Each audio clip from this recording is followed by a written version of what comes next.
Well, I'm literally speechless. I don't even know what to say after what I witnessed. That had to be the biggest circus show of a performance I've ever seen in my life. I mean, that you weren't even trying to hide the fact you were shit. I mean, just diabolical on multiple levels. From minute one, looked like the team on the back foot. I mean, what more can you say, really? There were a couple opportunities we had early in the game, but obviously, if you can't score from point blank range multiple times, you're never going to be in with a chance. Can we teach our forwards what the offside rule is? Get the rule book out and show them what the offside rule is, because for some bloody reason, every single time, offside, offside, offside, offside.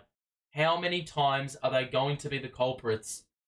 We could score 4 or 5 goals in a game, but every single one of them would be chalked off because we were offside. I know Chelsea were playing with a high line, but as a forward, you've got to have a little bit more awareness than that. And time again, not just this game, this season, offsides have been through the roof. If there was an offside counter, I guarantee you we would be right up there in the top 5, top 4 teams. We would be qualifying for Champions League off the back of it. It is ridiculous how many times you can do that shit. I mean, there was absolutely no good to extract out of this game. When you lose 6-0, I don't really know where you're going to find the positives. The back line looked the worst it's ever been. I mean, Chelsea were absolutely toying with our players. I don't even know what to say. Like, getting done in by nutmegs, getting done in by dribble moves, getting turned every second minute. You know, it's just like diabolical what we dished up. The midfielders couldn't get to it. They were turning it over when trying to play a pass through. It was going out of bounds. The crosses weren't connecting. I mean, you have a 10-day break and this is what you dish up, and your fan base, your dedicated fan base, went to the game and had to witness that. I mean, I watched 45 minutes of the game, 35 actually being partially invested, but mate, I mean, Cole Palmer is an absolute beast. But that being said, I mean, some of the play was just an absolute shocker. Just getting absolutely toyed with. And ultimately, the team was made to look like an embarrassment. I would not want to show my face in public if I was seen dishing up a performance like this. You concede 4 goals to Cole Palmer. I mean, one of them by Jordan Pickford. It might as well have been an own goal for Jordan Pickford. I don't know what he was thinking with that third goal. Just passing it right to Cole Palmer. There was clearly not a pass on. There was an easier pass to his right, much shorter, but for some reason, brain fades seem to happen regularly in occurrence when you're wearing an Everton shirt. And then the first goal was just ridiculously clean. I mean, Cole Palmer went through like 4 Everton defenders, but I mean, that was just the story of the game. I only needed to watch 45 minutes to know the way the game was going to go.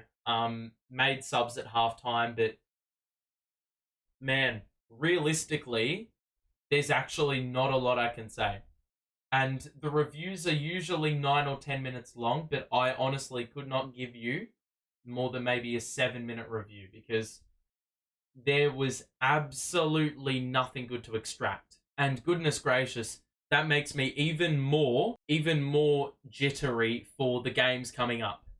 Because I'm very scared for it. I'm going to be sitting uneasily watching the games because, man, now that goal difference has just added a complete other layer of complexion to the relegation battle, because now that just sucks us right back in. Not only is it a loss, but it is also a loss that might as well be 2, because now you've got the goal difference, you know, akin to that of a few other teams around the bottom. So we're in a little bit of strife. And now the 6-pointers that we play down the stretch in the final 5 or 6 games of the year, I mean, they could not be any more meaningful. Like, I don't think there's too many more games that have held so much weight in terms of importance in recent memory for this club. And every single season, it feels like we're saying the same thing, but it just keeps on piling up and amplifying. I mean, if that's what we're going to witness, maybe that is the wake-up call we need. Mass change needs to be made. Attacking threat needs to be introduced. Harrison needs to play. I do not give a shit, man. Ashley Young, what is he doing on the pitch? That is only a starting point. I think you may have to blood the youth and just give us a little bit more punch, man. Nathan Patterson, maybe.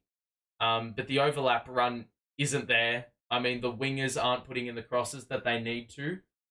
There was a header by Beto, which was pretty on point, but of course that was offside because everything was. So it ultimately is just a small part of a deeper lying issue that's been existent for a couple of years now. But yeah, I don't really know how the team's going to bounce back from this because this is a real jolter. This is a real jolter. And hopefully it's the reality check we need to, stop going through the motions. I mean, Amadou Onana was poor. Ghana was poor. Everyone was poor. I can't be singling players out when every single player on that pitch has to hang their head in shame after such a performance like that. You cannot have any form of pride wearing the shirt after dishing up a performance like that. There's no excuses for it. You shouldn't stand for this as a club, as a playing group. We need to see improvement in the next game, full stop. And obviously, yeah, I don't really have much else to say. Have a good one. Stay safe. We'll be back for the next Everton match review. Hopefully it's not as ridiculous as this, because the fans ultimately don't deserve it. But, I mean, the game's in the past now. It's in the books. You can only learn from it, but there's a lot of learning to do.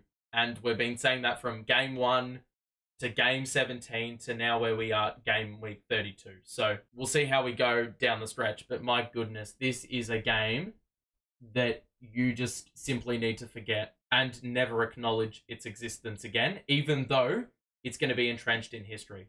Have a good one, guys. We'll see you soon. Talk to you later. Bye for now.